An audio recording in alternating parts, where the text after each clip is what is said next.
Hey everybody, welcome once again to the Football Fandemic, where we are back for a pre-draft special. Going to make all the conversation and talk about what happens tonight, tomorrow, and Saturday, right here on the Football Fandemic.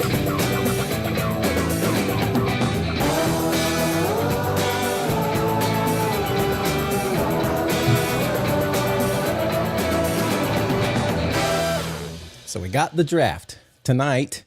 We're going to talk about that extensively, pretty much this first round, because who knows what in the world happens by the time you get to 6 and 7. We don't even know those guys. I don't even know those guys. But we're going to talk about that first round where we do know some names. We're going to talk about some possible trade ramifications. But before all of that, we're going to hit some of our news for today. And there may not be a lot, but I do know, I just heard, that Aaron Rodgers did go on the Pat McAfee show and break his silence about something. Brandon, what was that? Since you are the official Aaron Rodgers guy, since you know he was a Green Bay guy and you're a Green Bay guy. By the way, Brandon is going to the draft right after this special. He is getting in his car. He lives in Wisconsin. He is going to the draft, right? Well, he has to. He's like it says on the bottom. He's headed to the draft room. He's an owner. Yeah. Oh, that's right. It says right there. Headed to the draft soon. Subtitles. I'm going to make mine not heading to the draft room. That's right. So I live 30 minutes from the stadium where they're hosting the draft. Probably more like an hour with increased traffic in Green Bay. Not exactly known for being a large market, somewhere like Chicago. The most traffic I've encountered in here was someone that rode raids once just to swerve around people, and people had some slight braking. There was some slight braking. Yeah, that's the most traffic I've seen so far. The draft is about a little over three times the size of a standard game day for the Packers. Quite big, big event. The largest event in the city of Green Bay's history. Really? Yes. Is this the first time they've ever held the draft? It is. So congratulations, Green Bay. So my entire office said, well, we all want to go to the draft. What can we do about that? I'm like, well, we need to have a meeting at some point. Let's go meet in a parking lot and do a team meeting, and then is there going to be brats on a grill? Draft festivities? No tailgating. We're going to hit up some of the food trucks. You can't tailgate while you're there. That's an NFL rule. You also cannot bring in any of your own food or drink. You can bring in a clear water bottle, because there's water bottle refill stations, and a clear handbag, which are all just standard NFL policies. It's an NFL event, not a Packers event. And there's a little bit of stuff lost in translation there. Can the guy with the house, can he like invite a bunch of folks over for a barbecue, the house that's right off of Lambeau Field, and call that a tailgate? He can. He can. And people are, and they're charging for it. So you can park your car there, pay them whatever amount of money they want. Usually it's a buffet with just a bunch of different things. Brat fries are quite popular. Yeah. But we're quite excited for the event to happen. We're going to get there and do. Some of the staff members have teenage children that want to go do draft festivities. So right across the street from the stadium is a facility called Titletown. It's a community park built by the Packers for the community to use for free.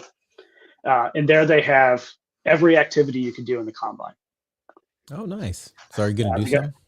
I think so. I'm gonna throw the ball to a net, which will be the receiver. You're not gonna run the 40. We're gonna need 40 times. We're gonna need bench press reps. We're gonna need shuttle cone. We need arm length. We need everything. By the time, vertical. Well, by the time of the next show, we need a whole rundown so we can accurately place you into my mock draft. Which well, I would love to do all of that. My problem is if I do that, there's too many scouts there that'll see it, and I'm going to get drafted too high. I'm satisfied with my current career choice. You need to fall to 23. You want to fall to 23 so you can be with the Packers. Yeah, and their choices would be slim. I'm going for quarterback, and the Packers are not in need of a quarterback in the first round. Right. So I hear. So I don't want to accidentally end up in Cleveland or New York. Speaking of all that, I think it was a few years ago. Was it 2012 that the Packers fell to 24 had someone fall to 24, drafted to their team, sat for 4 years, finally came on, did some stuff, and then decided to move to the Jets, finally left the Jets, who has finally broke his silence. Tell us about that guy. Yeah. So Aaron Rodgers came out on the Pat McAfee show, and I'll give you this from Aaron's perspective, and kind of what I saw. What I saw was Pat was a little bit hesitant to ask certain questions to prod too far. Yeah. If you go and you watch the interview, the first part of it was, first, what have you been doing? And second, what are you doing? Not what are you going to do? Correct. And so he hit on that pretty well. Aaron opened up about his experience after the Jets hired their new coach, and some of his frustrations there. He flew out to New York on his own dime from Southern California, where his primary residence is, and had a 15-minute meeting, basically just to learn, how do you want to be released? Like, how do you want the wording of it? We're not going to keep you. Was essentially what the Jets organization had told him. Aaron's expectation was he was flying out there to kind of talk about his experience with the Jets, where he sees strengths and weaknesses, guys in the locker room that he thought are good leaders that could step up in different roles. And he thought he was going to have more of that conversation, assuming he was still playing with the Jets. That was not the way that conversation went. 15 minutes later, he walked out of the facility, and that was it. He has been talking with other teams. He has not signed with any teams because, according to Aaron, there's some personal stuff going on with some people in his inner circle. He's making sure he's taking care of them. I don't know exactly what that means. I don't know if it's medical related with people close to him, personal related. I don't know. He didn't get into that detail. We just know people in his inner circle need his support at this time, which is why he has not done anything. That being said, he was in Pittsburgh for an extended period, hanging out with Mike Tomlin. He has worked out with DK Metcalf in Southern California, where DK also resides in the offseason. And they worked out, I think it was at UCLA. They were just throwing the ball to each other. Aaron's a big fan of DK Metcalf. He's like, yeah, this dude's a specimen, which he absolutely is. Big, physical, and fast. It's everything you want in a receiver. He is not, Aaron has not tilted saying that, yeah, he's going to sign, or no, he's not going to sign with the team yet, until he gets through this personal cycle. He let every team he's talked with know. That's included people like the New York Giants. He did confirm that. He confirmed that he has had talks with Kevin O'Connell outside of playing football, so not related to playing football, and it's because they have an already established relationship. When O'Connell was a quarterback, they used to work out together. They went to the same gym. And so he said there's not been any talks with Kevin O'Connell about him being the Vikings quarterback. There's been talks with him as a friend, essentially. I'm going to real quick just interject here. Aaron Rodgers is a very calculated person. The stuff he says, he knows what he's doing. I think this inner circle thing is a ploy. I think very obviously he is not wanting to, he is driving demand if there's going to be demand, and he's going to see what people may be doing in the draft, or he was trying to get them to move up. This is my personal opinion of Aaron Rodgers. Now, can something be going on in inner circle? Yeah. Can he also still make these decisions? Probably. Is he playing coy? Almost definitely. And so I've heard that the Pittsburgh Steelers are like, oh, we're not going to let that enter our mind as we go into the draft, and so there's the possibility they could still draft a quarterback and all this. And I'm going to be interested to see how this all plays out, because what could be more Aaron Rodgers than to wait to the day of the draft, maybe during the draft, to then make a big news announcement right when everybody's all about the draft. Suddenly Aaron Rodgers is top of the headlines again. This just seems dead Aaron Rodgers to me. Well, Matthew, let's remember last time that happened, and you and I covered this both. It was a fabricated story by Adam Schefter based on no evidence, and Shefty came out on the Pat McAfee show and said that. So it wasn't what story Aaron are we coming talking out about here? That Aaron was unsatisfied in Green Bay a few years back during the big Aaron news during the draft. I was gonna say, I don't know if that was the last time we had big Aaron news. That was a time. You said the last time. I'm like, wait, what are we talking about here? Because to me, that's the biggest piece of news that people talk about. But Aaron also came out and said, because there were other reports that he was wanting to play for $40 million a year for an organization. He did come out and publicly say he would play for $10 million a year as a quarterback. And so that also has different things, because now you have room as an organization. Okay, if we have 10 million of cap space left, we can still sign Aaron, and we don't have to hold up on him for this whole process. We could also draft a quarterback and not have it financially tank us, right? And just operate with two 10 guys. million is not financially tanking any organization. So if he would really play for 10, do you think nobody would have yet said, okay? Well, he would also have to agree to it. A team can't just say, here's a $10 million contract, you're forced to sign it. Right. You have no options, right? It's a two-way street. And so he's had open communication lines with these organizations. He told them 10 million is what he would look for and what he would play for. But they can have room to go and sign other people. Because if you're going to give 10 million on a quarterback is pretty low. So what I'm saying, though, is 10 million on a receiver is not bad. Pittsburgh or New York would have said, okay, 10 million, we'll do that.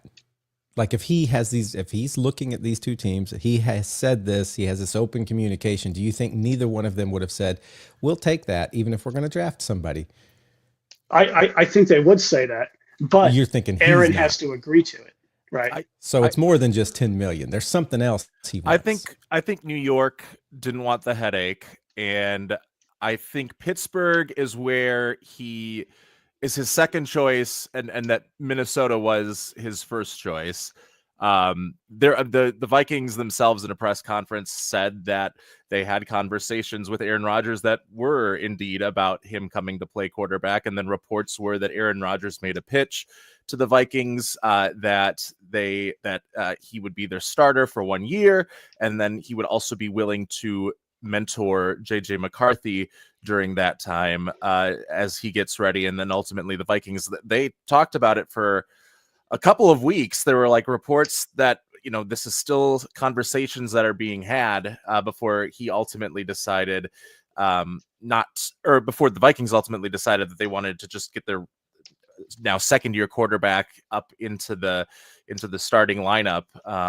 I think maybe Rodgers could wait to see, like if I'm Aaron Rodgers and I'm 40 years old and I can skip a bunch of training camp, like Brett Favre was able to do a couple of times, and I can wait to see if there's an injury somewhere, and then on like August 20th, sign with whatever team needs me at that point and have a little bit more leverage. Like I'm fine doing that. If I'm Aaron Rodgers, I don't need to be in a hurry because I know that Aaron Rodgers still has a really good arm. I know that he can kind of just wait to see how the landscape folds out. And I think that ultimately is what we are waiting on right now is he wants to get a better idea of the landscape. Maybe JJ McCarthy gets injured again in preseason, and then the Vikings, have kept that line of communication with Aaron Rodgers open and he comes there. Or maybe it's another team. Or maybe like nothing's happened and he just signs with the Steelers right before training camp. But I think it's the Steelers or wait for something catastrophic to happen to another team. Interesting stuff. And that all then says that maybe everybody fills up and is fine with what they got and don't sign him. Right. That's also a possibility. That's the danger there. Now, there's another quarterback that I've heard more talks about recently signing with a team by the name of Kirk Cousins. That's what you hear when everybody says, well, if Aaron Rodgers doesn't work out, and then they go you got Kirk Cousins, right? Yeah.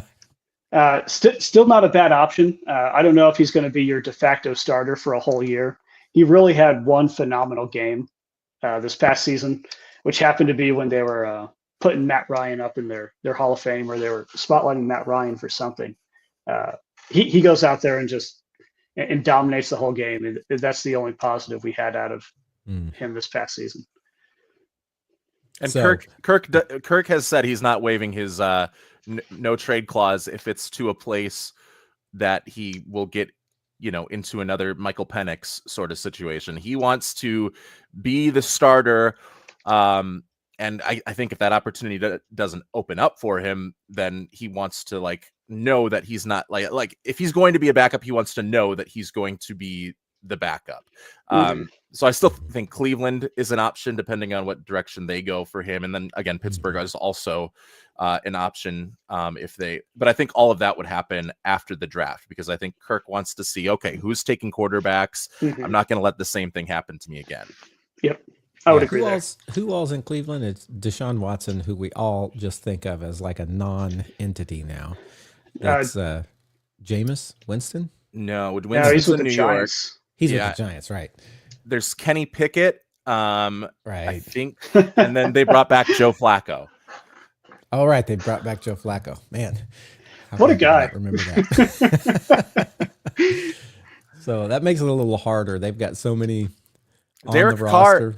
Derek Carr is also a quarterback that is probably going to be moved at some point. Apparently, the relationship between him, Mickey Loomis, and just the Saints as a whole has kind of deteriorated to the point where he says he is injured, but has kind of been like, wink, wink, I don't have to have surgery. I can still play through this injury. I just don't want to play for the Saints through this injury. Right. So that brings us to a great place to jump into this draft, because part of the question in the draft is, what are the Saints going to do? So let's just start not with the Saints. Let's start at the top. I've been looking at mock drafts, and I'm gonna from the beginning lay the caveat that Josh here is going to be our draft expert.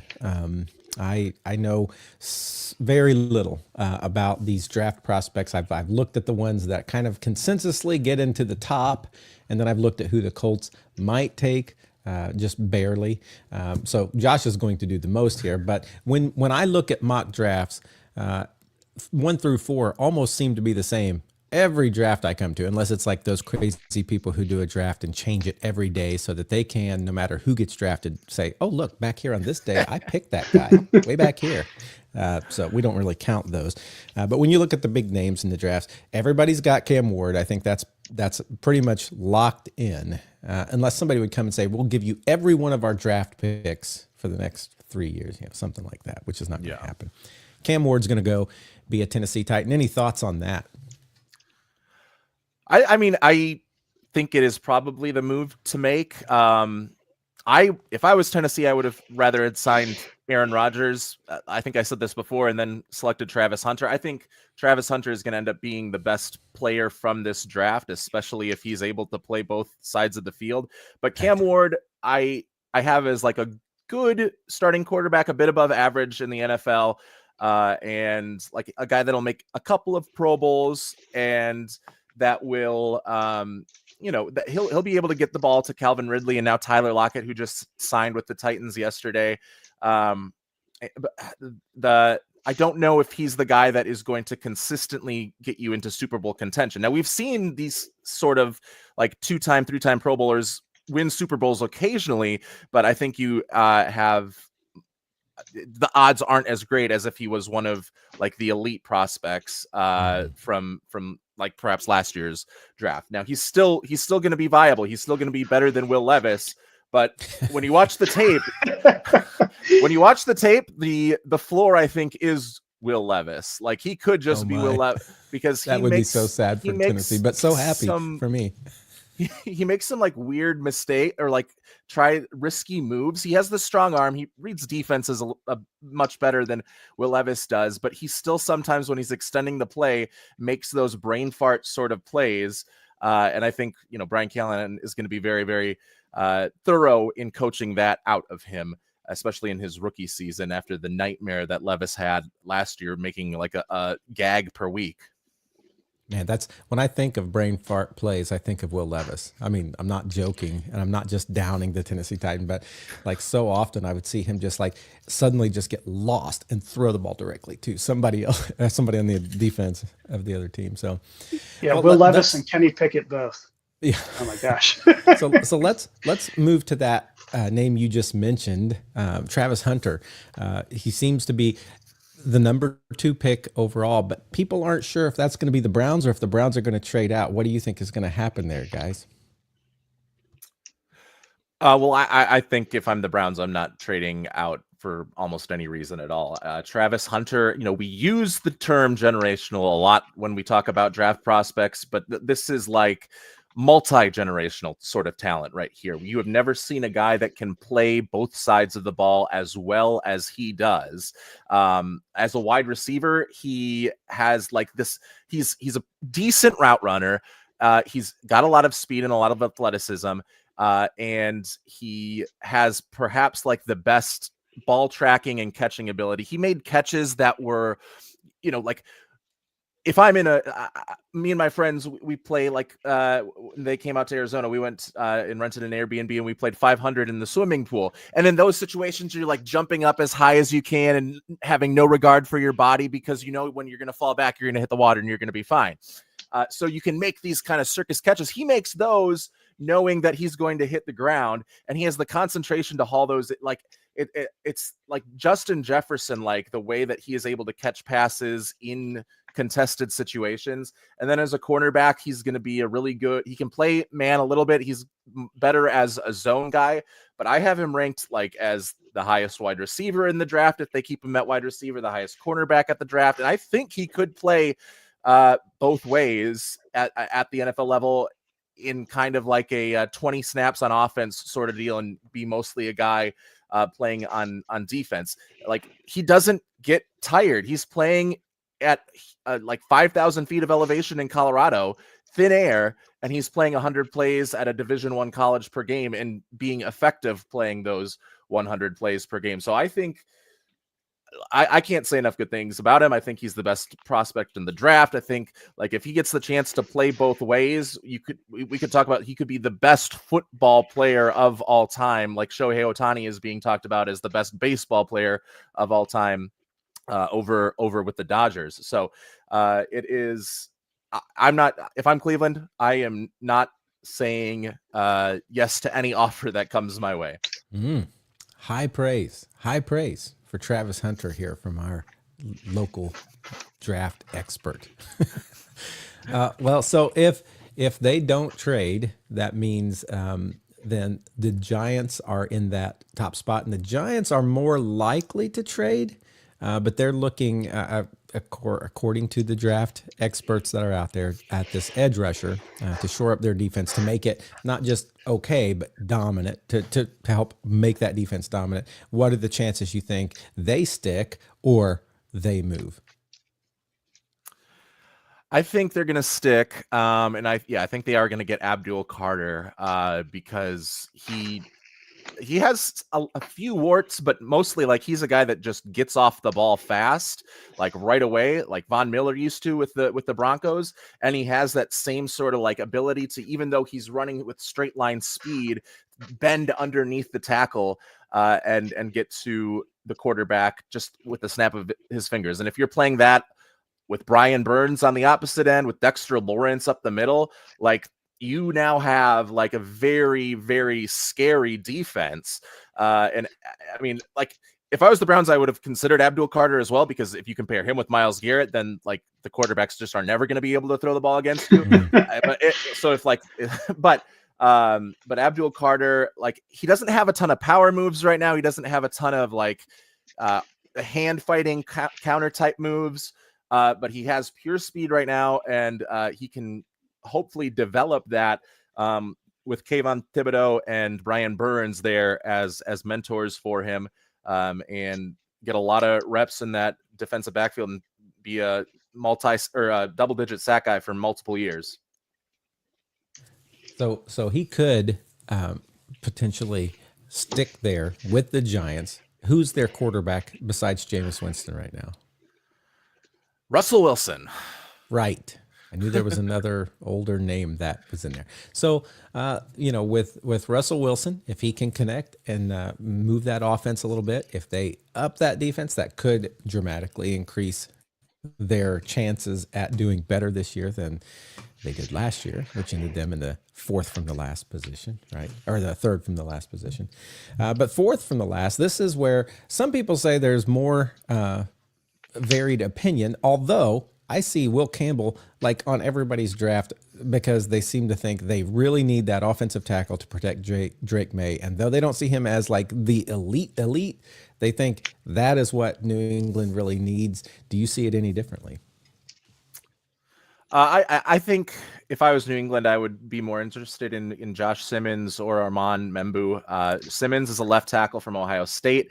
He is probably the best offensive. I think, like, even consensus, he's the best tackle in this draft. The problem is that he suffered a patellar, I think I'm saying that right, injury, which can sometimes take a long road to recovery to get back from. So it's picking him up at 4 is not necessarily ideal. I think the Bears have been fielding calls to try and get above Jacksonville to try and get Ashton Jeanty. And I think that New England would be a great place because they could trade down to 10. If they really want Will Campbell, I think Will Campbell would fall to 10. And if they want Josh Simmons without like the criticism of, oh, you picked this super injured guy with your number 4 overall pick, like that sort of they wouldn't get that criticism necessarily as much at pick 10. So I think offensive line is the play. I think it's probably going to be Will Campbell, but I wouldn't be surprised if they went with either Membou from Missouri or Josh Simmons from Ohio State. So in our panel here, this is the place you see maybe the first likely trade down. Yes, and I think it would be Chicago using obviously their 10th overall pick, like one of their 2 second-round picks and probably a 3rd-round pick to move up those 6 spots because so I think just Jacksonville is interested in Tet McMillan and Ashton Jeanty, and they will take Ashton Jeanty if he gets there, and they will be satisfied with Tet McMillan if he falls. I think New England wants to move down, and I think they're putting out some of this smoke that Jacksonville really wants Ashton Jeanty to try and coax Chicago or another team that might also want Ashton Jeanty, like Denver, to moving up.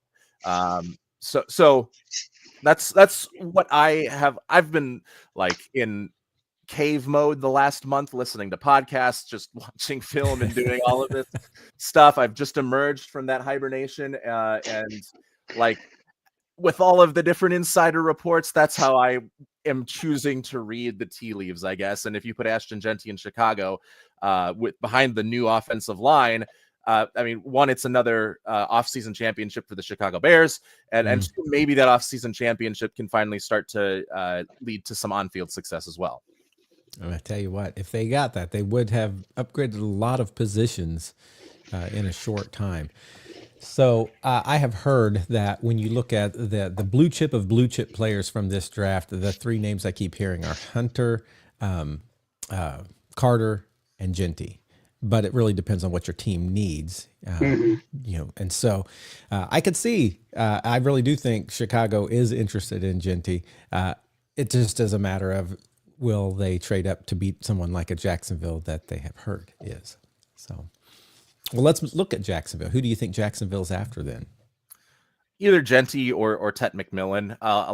For a lot of the past month or so, it's been Mason Graham as kind of the one that you write in pen there, but recently that has been oh no, that's not going to happen. They're not going to get Mason Graham. Liam Cohen wants to get Trevor Lawrence as much help as he can get.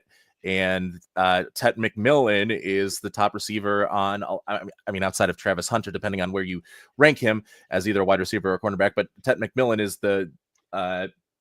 for a lot of teams, the best receiver on their boards. Now there is some differentiation in opinion there because he's not the quickest guy out of his release. He's really good at route running. He's really good at kind of slowing things down and then bursting on the break. but there are times where when he knows he's not going to get the ball, he's kind of just haphazardly running the route. He's not like a great separator, except on those kind of in-breaking routes. So like he's not really a big vertical threat. But I think over the middle of the field, like that's where he's going to make his money. And for whatever reason, his speed goes up to 11 after he catches the ball. He is sneakily a really good yards after catch guy. Probably for me, the best yards after catch guy behind Luther Burden in this draft. He just is able to like make guys miss and just has straight line speed in that instance that he doesn't have when he's running his routes. So he's a route technician. He's a contested catch kind of guy. Won't be a vertical threat, but he gives Trevor Lawrence a 6'5" guy to throw to. And I was listening to Todd McShay the other day, and he said that at Clemson, when Trevor Lawrence had most of his success, it was when he had tall T. Higgins and tall Justin Ross. So give him another tall guy to pair with Brian Thomas, and you've got yourself an offense, and you can now truly evaluate if Trevor Lawrence is going to be the future of the Jacksonville Jaguars. So that is what we're thinking top 5. And when I say we, I mean mostly Josh. I don't have a whole lot of opinion there. I'm right there with you, Josh. I'm right there with you. Right. I'm saying like I could see all of that happening. So I want you to really quickly run through 6 through 10 or 6 through 15, just like who you think and one line of why, just so we can kind of then play off of that as we talk about our teams. Obviously, if you're listening for the first time, our home teams are, I'm a Colts fan. We got Josh is a Minnesota. Of course, Brandon, who lives in Wisconsin and is going to the draft in Green Bay, is a Green Bay fan. So let's look at 6 through I'll let you choose 6 through 10 or 6 through 15, because I know that's kind of where usually you can like then say, just notables after that.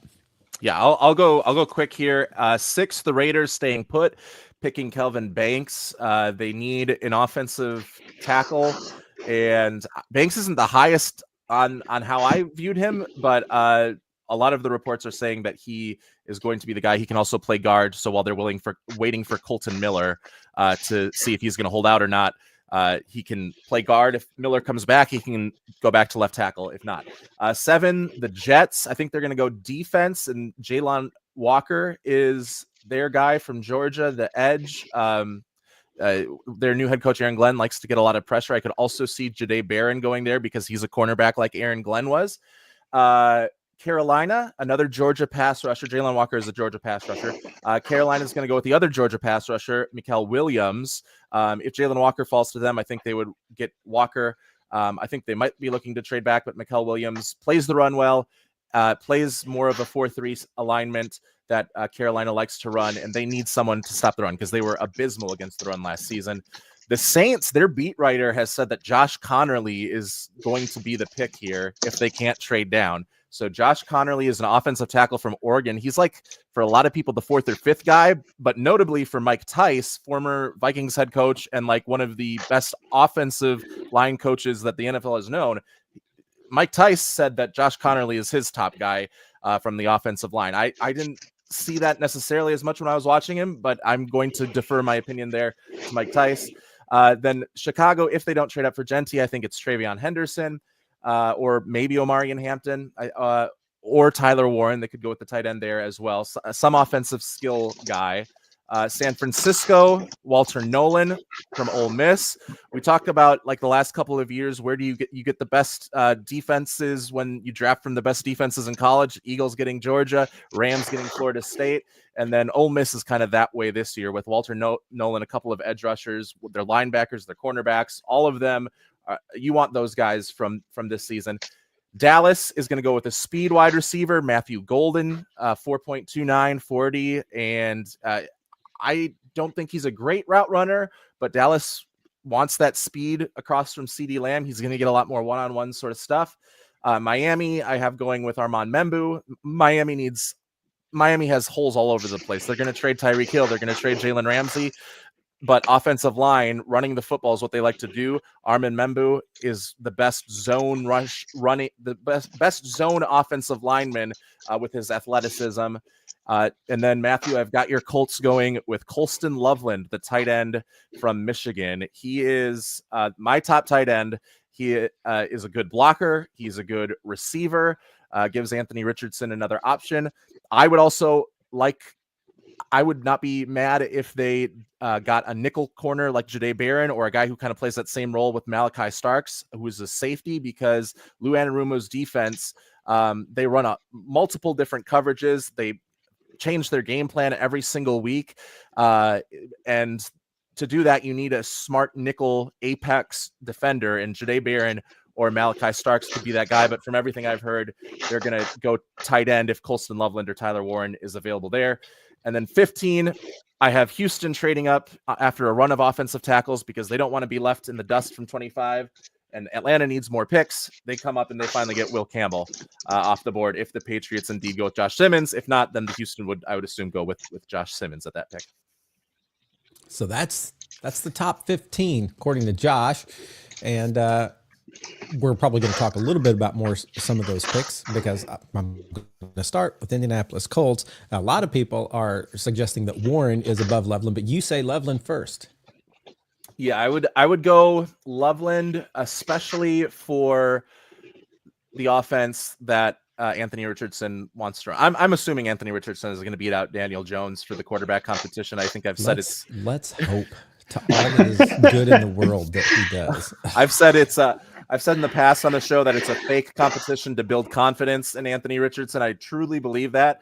And Colston Loveland is a better route runner. Tyler Warren is more of a guy that got a lot of designed stuff at Penn State, and the offense kind of had to have him as their focal point in the passing game. Like he is a versatile guy. He played center at one. He on one play played center, snapped the ball, but because of the alignment where they had a bunch of offensive linemen on the left side of the field, he was still an eligible receiver. So he went off that route after snapping the football and caught a touchdown. So he's a guy that you can use versatile with a lot of versatility.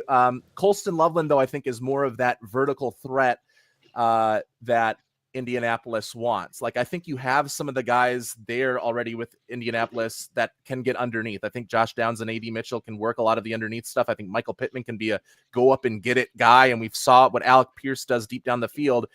Adding Colston Loveland gives you another vertical threat, and it really allows Anthony Richardson to attack all areas in what might be his last chance season with Indianapolis this year. Yeah, obviously everyone thinks the Colts are going to take a tight end, and so incredibly quickly my mind says, okay, we probably won't take a tight end because just so many people think that. But I think if they don't take a tight end, I don't see them taking. You were talking nickel. Yeah, a nickel cornerback. Yeah, because so at Cincinnati, the defense that Lou Anarumo ran was best with Mike Hilton playing at the top of his game. And Mike Hilton was their nickel cornerback that one week he might be playing man-to-man on the slot receiver. The next week he might be playing more match coverage and just like having to read where the defense is going. Anarumo game plans week in, week out. He doesn't have this set coverage that he goes in each and every week. They make a lot of changes throughout the week based on what they've seen from their opponent. They don't just like tweak the game plan. They overhaul it, it seems like, on a week-to-week basis. And having a smart nickel cornerback, those guys in those sort of coverages are known as these overhang or apex defensive backs that need to be kind of the best defender on the field if you want to have success. And I think Malachi Starks, the safety from Georgia, did that extremely well with the Bulldogs. And Jahdae Barron, who can play on the outside as well, but played a lot inside at Texas, is probably the best at that. Jahdae Barron I have as like Antoine Winfield Sr. as my comp, the former Vikings and Buffalo Bills guy who could play slot, could play outside, is a great tackler and does everything really well. It maybe isn't exceptional at anything, but is good at everything, a jack of all trades. So my counterpoint to this is before we got some of our trades and maybe looking at how will they progress, probably the best cornerback on our team that people saw was Kenny Moore at the nickel cornerback position. Now, granted, they could take somebody to eventually supplant him because he's been in the league a few years. Do you think Chris Ballard would do that over taking someone who might be able to be on that defensive line? Because I know he loves his lines. He loves his offensive line, loves his defensive line. I think he feels pretty good with where their offensive line is, but I think he feels like he could add to that defensive line. Do you see any defensive line possibility there?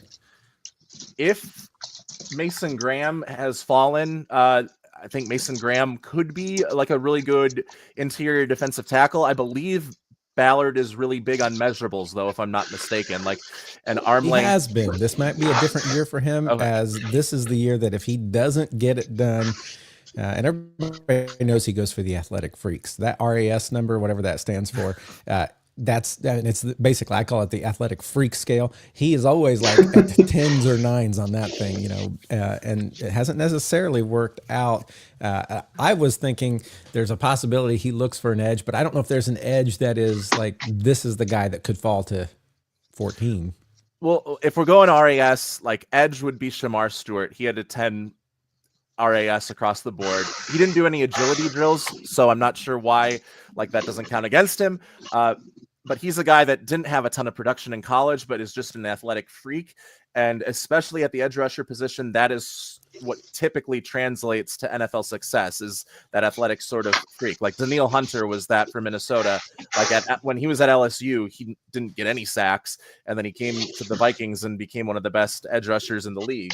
So Shamar Stewart, if they want to go defensive interior, I know they have guys there with DeForest Buckner. The RAS guys would be Kenneth Grant, and then probably Walter Nolan if he's available. Okay. So we'll see how that goes tonight. With Chris Ballard, I never trust that I have any real clue what he's going to do. Like last year, would I have picked Laiatu Latu at whatever number we were? No, I would not. First of all, I didn't think it would take that long for a defensive person to be picked. Right. And secondly, that just wasn't like the thought I had going into that draft last year. And there I go, way off. But I think when you're looking, if you put it between, three positions, I think it very well could be a tight end, an edge rusher, or I don't know that I'm sold necessarily on that nickel cornerback position just because of what we've got, but I know you also don't draft for need. You draft for who's the guy, because Kenny Moore won't be there forever, and he may even be to where he could overtake Kenny Moore. So I'm not gonna throw that out. So that's Indianapolis. Let's now talk about one of your teams. Let's just go in order of when they're going to draft, and I think that would put the Packers next, if I'm correct. Yeah, narrow margins here, Matthew. Packers take at 23, Vikings take at 24. Pretty close together. Reminds me of a couple of years ago where Minnesota was taking the pick before the Packers. It feels like we're always right there together, Josh. A few things in here. The big thing that's coming out that I'm hearing from Packers insiders is this is finally the year of the receiver. Now, Packers fans, we've been hurt in many ways over the past few years. NFC Championship games, drafts, players just not holding up their end during the game or outside of the game. Personality-wise, I'm thinking Quay Walker, head down, leaving the tunnel in the middle of the game.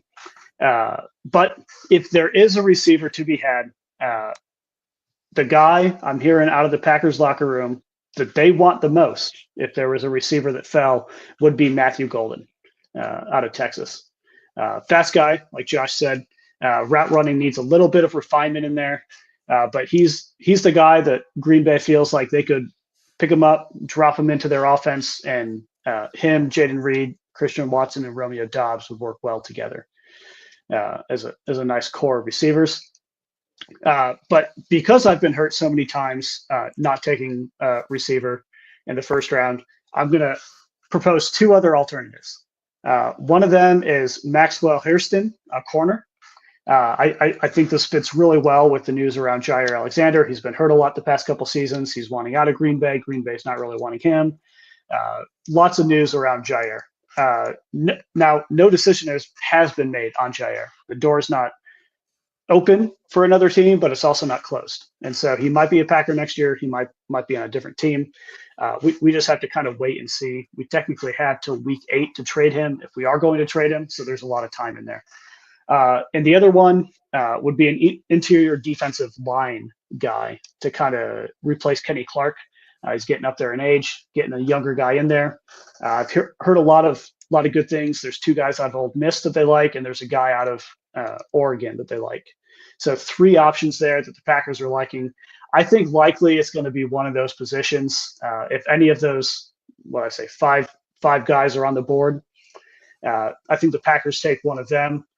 If not, they're just going to end up with a tackle that they convert to a guard later on, the way that they do things. And that's where I feel like Green Bay's going to be. I'm going to be watching it live. That's going to be the moment I leave the draft to try to beat all the traffic. They're pick 23. You're not even going to stay for the Vikings pick just to see who Josh gets? I'll stay for the Vikings just for Josh. For Josh. Well, let's get Josh's outside of your team, but inside the division perspective on who he thinks Green Bay will choose. I have right now in my final mock them going with Maxwell Hairston. I think that would kind of fit the mold of an athletic guy. There are some off the field issues with Hairston, but he fits well into their defensive coverage schemes. He is like a zone guy that plays like back, can't get beat over the top because of that, and then can come up and run up on the football really fast on those curls that they run to try and get underneath. So he'll be able to break up a lot of passes that way.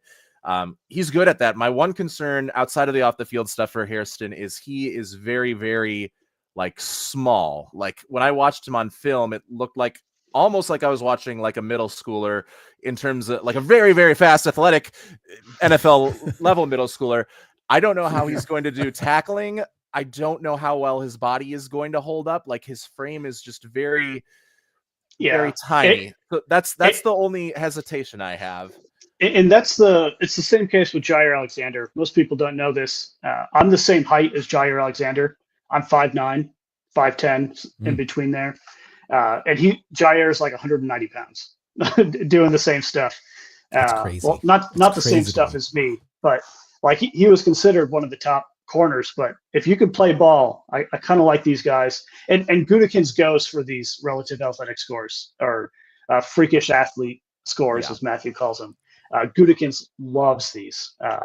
Is where he got Jair more from. Than Chris Ballard, though. I mean, if you look at the history, equal. I think Ballard is going to win easily if you look at the drafts. But yeah, I also have Shamar Stewart being a possibility at edge for the Packers, going with the RAS scores once again. Yep. If he were to fall there, I'm not sure he makes it past Cincinnati. And then again, if you're going for interior guy, Derek Harmon is, like you mentioned, the guy from Oregon, very good. And then from Michigan, Kenneth Grant, who I think is going to go to the Chargers a pick ahead, would also be a guy that could fit the mold. And listen, I like Matthew Golden. I don't know if he's going to be there, but I think the Packers should try to get an X receiver. And I think there's going to be a couple of guys there in the second round, like Trey Harris from Ole Miss, Jack Besh from TCU, who was a converted tight end. And by the way, when he was at LSU, Jack Besh, before he went to TCU, he was on the same team as Brian Thomas and Malik Neighbors, and he got more catches and more yards than both of those guys. So Jack Besh is a good X option. And then Jaden Higgins from Iowa State would be another good, like, big receiver on the outside. They have a lot of like those, Jaden Reed, like kind of guys that are really quick and do that intermediate stuff. And I know Christian Watson and Romeo Doubs do get down the field a little bit more, but I think like you could open up Dobbs's game if he didn't have to be the guy going deep a bunch, and you had Trey Harris or Jack Besh or Jaden Higgins in the second round. Yeah, and if history tells us anything, that receiver is going to come in the second round. Just hands down. You look at most of our most recent receivers that are no longer Packers. I'm talking Jordy Nelson, second round guy. Devontae Adams, second round guy. Christian Watson, second round guy. Green Bay loves their second round receivers. not so much their first round receivers. They have not taken a first round receiver since 2002. So we're 22 years past that. Hold on, 23 years. Who was the 2002? I don't remember. That's how long ago it was. He was that good. I'm gonna throw out an option here while you're looking that up that maybe does fit Green Bay's MO. Javon Walker. He was had a couple good seasons. Yeah. Go ahead. Okay, Matthew. so here's my outside the box proposal. They draft a quarterback. They sit him for 7 years, and then they play him. Yeah, Shedeur Sanders falls to 23. It gets picked up by no one. It comes to us. Or no, who's the guy from Texas? Ewers. Yeah. Yeah, I mean, in that scenario, it's Jalen Milroe, the guy who has the highest ceiling out of anyone. But if you plugged him in right now into an NFL offense, he would be abysmal. He might need that 7 years to hold on. to get ready. Let's not count out Matt LaFleur here. He turned Malik Willis from nothing into something tolerable. Okay, that is true. I have hope that if a quarterback gets drafted under Matt LaFleur, they're going to be okay. They're going to be okay. And if they aren't, it's entirely their fault. I'm just saying that to surprise everybody and make their jaw drop, picking a quarterback, that just sounds like the Green Bay Packers more than anybody I know. Now, when they picked Jordan Love, I just remember everybody being like, "What the heck are they doing? You have Aaron Rodgers." It's okay, Matthew. We still have 10 more years before that happens. 10 more years, okay. What I will say is the Packers are going to try to take a day 3 quarterback. That's just it's going to happen. They want to get back in the cycle, and Gutekunst has been public about this of taking a day 3 guy and just trading him up a little bit, and then trading him off for maybe a 4th or a 3rd round pick. I think of like Matt Hasselbeck, right? He was a day 3 Green Bay guy, trained him up, sent him off. I think Malik Willis is Matt Flynn. Well, we didn't trade him off. He just signed a massive contract with Seattle and then was benched. But he was a day 3 Green Bay guy. I think Malik Willis is probably there right now. He'll be on the roster. Kurt Warner for a full 24 hours was in Green Bay. That's like our John Elway pick. Everybody's like, "Oh, John Elway was drafted by the Colts." I'm like, let's be real. John Elway was never a Colt.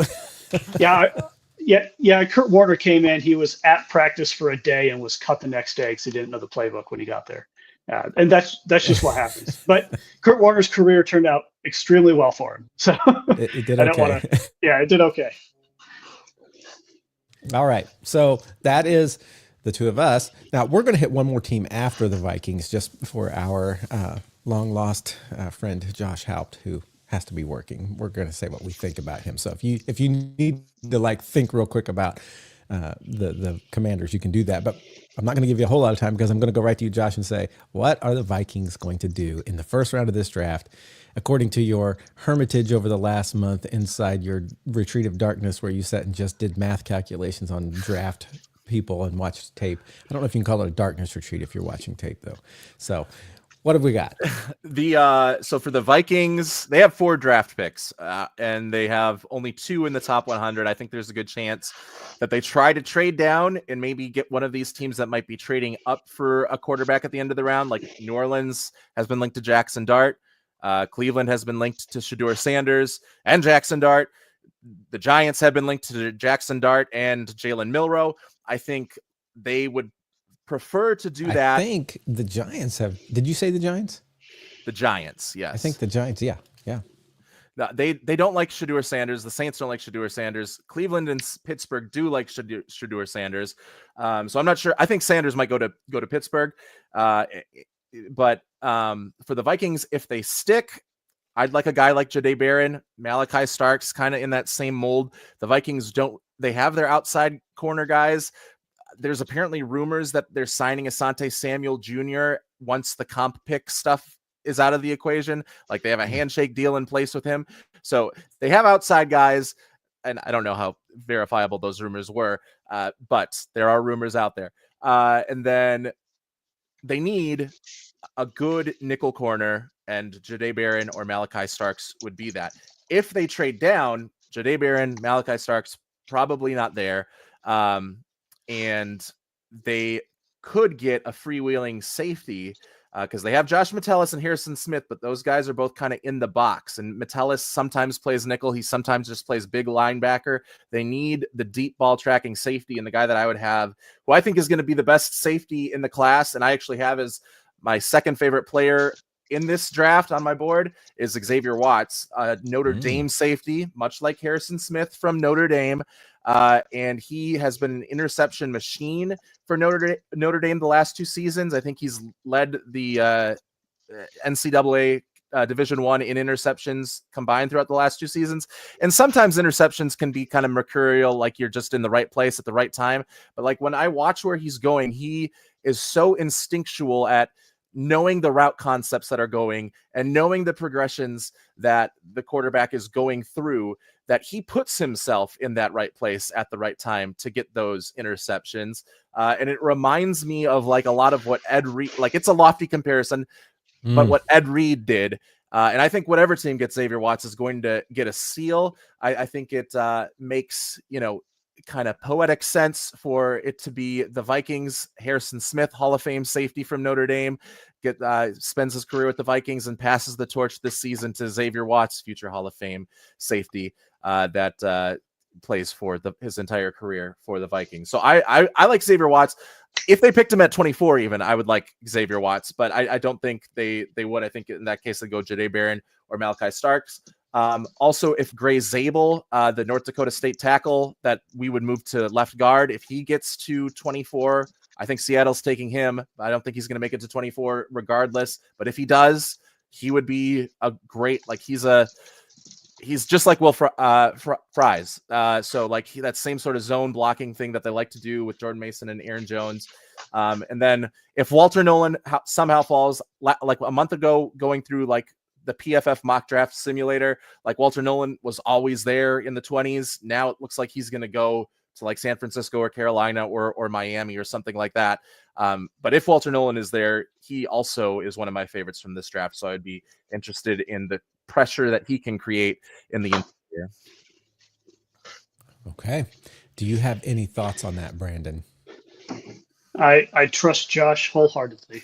I also trust Josh wholeheartedly, which translates into I didn't really look at what Minnesota needed. Didn't even know what they might target. They were so far down there that it starts getting into those guys that I don't know as well, but he's obviously watched tape and has not just picks at the stick point, but if they trade down, picks that he would love, which is awesome.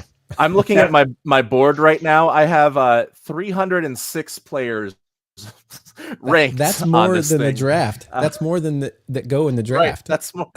That's more. I like kind of knowing who are and mine's not like the consensus sort of thing, because like every guy has like the top same 50 in the draft, and every year about half of those guys pan out. So I get like about 25 from that top 50 whose film I really like, and then go down the list and see some of these guys and I'm like, oh, this guy's film is really good, and he's not getting the same sort, like there's holes in his. So I try to do that a little bit, which is why Xavier Watts is one of the guys at the top of the board. But I am obviously not an aficionado, or else I would have a job in an NFL front office. So it's more of a hobby thing. But that's just who I like from this draft class. It's funny. I watched the Colts always put out like a path to the draft sort of thing. They had episode 1 out. And Chris Ballard was on there, and he said, yeah, somebody, or maybe this was in his press conference. Somebody asked him how many people he had on his draft board, and he said, he wouldn't give an exact number, but he said between 150 and 175. And there's like 200 some guys selected. My thought is always like, what happens if all of those guys get selected? Then are you just like, I don't know, maybe this guy, but evidently he has faith enough that they all won't be taken by the time we get to round 7. So go Chris Ballard with your 150 or 175. Now, Josh, I want to ask you a question. Right now, the betting lines are that 2.5 quarterbacks over under are getting taken in the first round. Very not traditional. In the modern NFL era, everyone's throwing darts at quarterbacks all over the place. And most of them have not panned out to be anything significant. First question, do we get 2 or 3 quarterbacks in this first round?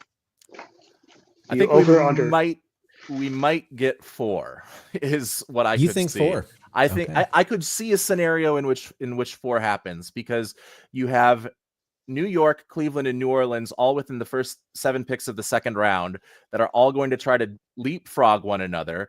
You have Pittsburgh, who's a bit of a wild card that could take Shedeur Sanders, and I think will take Shedeur Sanders, even if they want to sign Aaron Rodgers. I think that would still be the move going forward. I don't think Aaron Rodgers' decision either way would affect that pick, but apparently Mike Tomlin likes Shedeur Sanders a lot. So Mason Rudolph is their starting quarterback as of right now. So like you can't just depend on Aaron. Like you cannot put all your eggs in the Aaron Rodgers basket if we're not exactly sure what he's going to do. So I think, and they don't have a pick till 83 after that. So, I mean, they could trade down and try to get a guy in the second round, but I think like you gotta, if Shedeur's there, you got to take him. I think he falls to 21. But I have New Orleans, who really likes Jackson Dart, and Mickey Loomis has a lot of draft picks, and he likes to move up the board. So I have him going up and getting Jackson Dart. And I think he's going to be a little bit more willing to than the Giants would, because I think the Giants also like Jalen Milroe a lot more than a lot of other teams in the league. And Milroe is a more raw version of Anthony Richardson, almost coming out of college. Is that possible?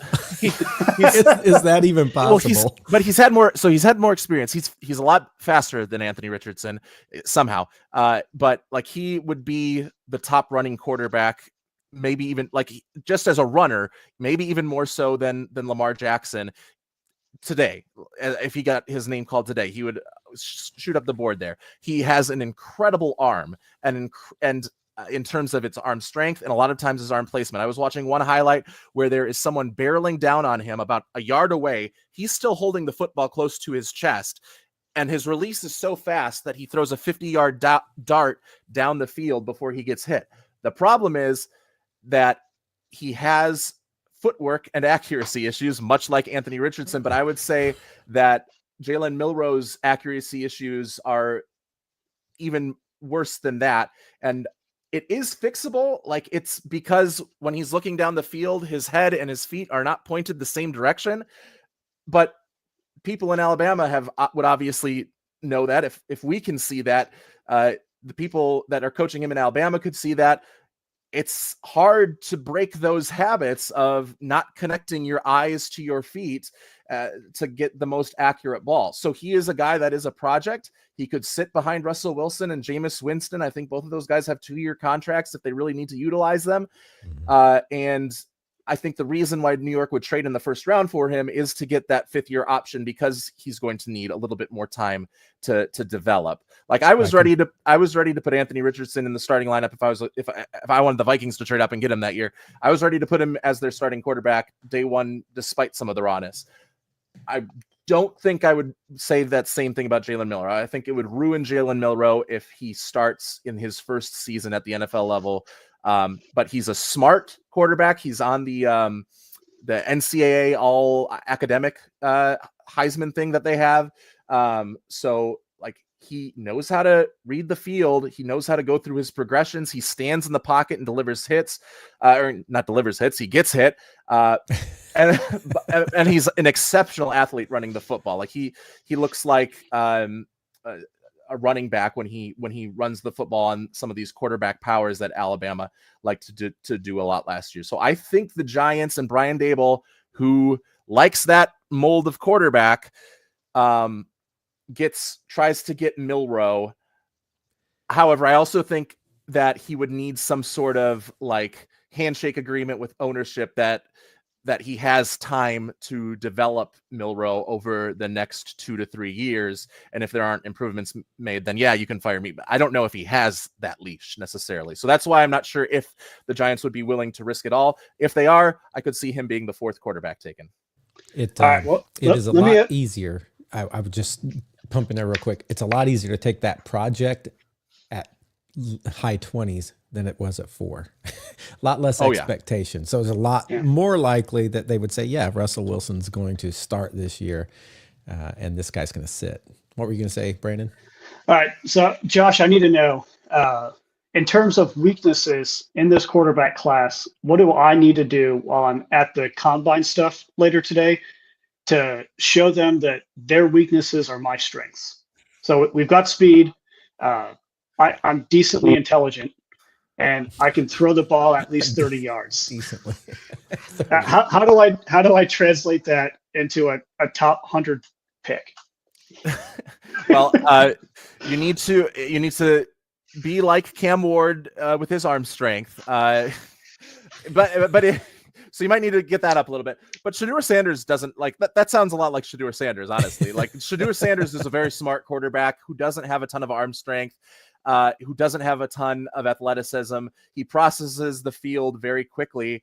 I think like he is going to have the most success early in his career, or like in the first season, than a lot of these other quarterbacks, because an RG3 sort of deal. Yeah, he knows how to make these NFL reads. He reminds me a lot of Bryce Young, though, the good and the bad from Bryce Young. Bryce Young, extremely smart, extremely accurate when he's in rhythm. Same thing with Shedeur Sanders. Both of them have a tendency to drift back in the pocket when they're facing pressure. Bryce Young fixed that in the second half of the season and delivered a lot more strikes, because now his, average NFL arm strength wasn't made worse by him dropping back 20 yards. Shedeur Sanders needs to kind of learn from that if he wants to take that next step, and not so that he can be accurate even when he's feeling pressure in the pocket, because you can't just keep drifting back and taking sacks or just throwing uncatchable ducks when you get out on the move like that. So I like Shedeur Sanders, but I don't know if he has the arm talent to be in that elite conversation at any point in his career. So you've got 4.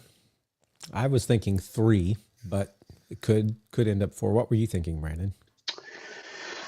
I honestly don't know. I think 3 is probably appropriate. I think it's over that 2.5 mark. I still have my same beef that I've had the past 5 years. We've talked about the draft, Matthew, on people that overinflate what the quarterback is going to do to their team and not actually fix the holes that are on their team. I think it's the 2022 quarterback class. This was 3 years ago. None of them are on their original contracts with their same team. 0. What class was that? Who was in that class? That would have been Kenny, Mac Jones. 2022 was Kenny Pickett, Malik Willis. 2021 would have been the Mac Jones, Justin Fields, Trevor Lawrence year. But yeah, 2022 was an extremely weak class with Trevor Lawrence is the only one from that's still on the original team. Yeah. Yep. Yeah. Kenny Pickett, Desmond Ridder, Sam Howell, Malik Willis, Matt Carroll, Bailey Zappi, Skylar Thompson, and finishing out the draft with Brock Purdy. Yes. Which ended up being the most successful. Which by the way, is what Shedeur Sanders, his ceiling would be Brock Purdy, because they are a lot the same sort of quarterback. Brock Purdy doesn't drift back anymore, so he's able to deliver more catchable passes in the intermediate areas of the field. Shedeur Sanders, if he is able to fix that problem, then and is able to stand in and get hit, then he can be Brock Purdy, and he can work in the right offense and get your team to the Super Bowl. But I don't think he'll ever be in kind of that top 10 sort of situation. So going to Pittsburgh and having George Pickens and DK Metcalf to throw to would be obviously ideal. Yeah, and in 2021, 5 were taken in the first round. Trevor Lawrence, only one on the first team. Zach Wilson, Trey Lance, Justin Fields, Mac Jones. Oh, yeah. So let's, I said we were going to hit Washington Commanders for Josh. And I'm going to go to Josh here. Different Josh. Hold on. Josh texted us what he thought was going to happen. Oh, Josh has weighed in. Josh helped. What do you think is going to happen via the lips of Brandon Colmark? All right. Put in 3 bullet points from Josh Haupt. The first overall pick is going to be Ward. I think we've covered that pretty well. He's a lock. He does not believe the Commies are going to trade out of their 29 pick, either up or down. He thinks they're going to stay at 29, and he thinks it's going to be a defensive end. He trusts Peters to go in that spot. Okay. Did he say which defensive end or just defensive end? I'm assuming Peters is the defensive end, not the guy doing a mock draft that put I think to put Peters, someone in his thing. I thought that was like I think Peters is the general manager. He trusts the general manager. Go. Yeah. All right. I think at 29, like a guy that will be there would be like Donovan Ezaraku from Boston College. Shamar Stewart could fall that far. I don't know. James Pierce could fall that far. Both of those are more of the guys on the athletic non-production side. Ezaraku is a little less athletic, had a ton of success. Mike Green is also he had 17 sacks with Marshall this last year, and I know he's playing in a different conference or a smaller conference, but he looked good against Ohio State when they played Ohio State. But there are some a number of allegations out against him right now that could be causing him to drop a little bit. But I think those would be the guys in that area if you're looking for an edge rusher for Washington. Okay, so that's our thoughts on the draft and the kind of the top 15 and who our teams might look at. We'll see how that all plays out tonight. You always feel like and then like one team picks something crazy and everybody goes nuts and it's like just a mess. But we'll see. We'll see how many. We'll come back next week and we're going to see how many of these Josh got right. So Josh, I hope you wrote down who you think is going where, so we can compare this next week. But really quickly, with those draft picks that we think are going to happen, does that open any trade stuff that has been lingering until at least the first round of the draft is done? It opens up Kirk Cousins to Cleveland if all four of those quarterbacks go by the time Cleveland gets its second round pick. So they have the first pick of the second round, pick 33. So like that would open the door for either Kirk Cousins or Derek Carr, or I don't think Aaron Rodgers is going to go to Cleveland, but one of those guys to come to Cleveland if Kevin Stefanski wants them. Carr and Cousins are basically the same quarterback, so whoever's cheaper, I assume. But yeah, I think that would be definitely one. Do you think Trey Hendrickson ends up I think Cincinnati's going edge, which they could either pair with Trey Hendrickson or get rid of Trey Hendrickson in a trade. I think Kayvon Thibodeau would be on the market for sure, because Abdul Carter kind of makes Thibodeau's presence a little bit redundant. He's not a guy that can play on the defensive line and rush from the inside. So I think he would also potentially be traded. And then you said you think Tyreek Hill's going out of Miami. It seems like it's up and down. Like it's been up and down. Like he had the end of season press conference where he said as much that he was not going to come back. Like he loved playing in Miami. It's time to start a new chapter. And then he has had tweets saying that as well. But in between those tweets, he's also been like, oh, actually, no, I want to stay with Miami. Like his agent has said, no, Tyreek wants to stay in Miami. Like if I'm the Dolphins, though, I don't want to do this, back and forth. Right. I think the Raiders could be an option for Tyreek Hill. He fits that culture. Yeah. Geno Smith, get him. Like they have no receivers really. They have Brock Bowers to throw to. Right. Other than that, there's not a ton of skill position players for Geno Smith, who had a ton of skill position players when he was with Seattle, and that's when he had the most of his success. So I could see Tyreek Hill being traded to the Raiders, but because of his contract hit and the weird salary cap rules, that would have to be after June 1st for it to make financial sense for both teams. Yeah, so that probably won't happen right away. I can speak on behalf of the Packers and the Colts probably here. If he was coming to either of our teams, we would give him slightly over the veteran minimum.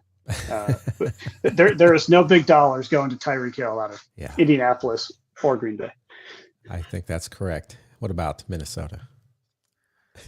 Yeah, they pay receivers. They pay receivers well. We got Rondale Moore, who since our last podcast, so they're good. They got Rondale Moore. I went to training camp for the Arizona Cardinals because it's free in Glendale the year he was a rookie, and I was like, wow, who is this guy? This guy's really good. He's burning Patrick Peterson on every one-on-one route, and it was Rondale Moore. I later found out. So glad he's in the fold here in Minnesota. Sorry, Tyreek, we have that position filled. Okay.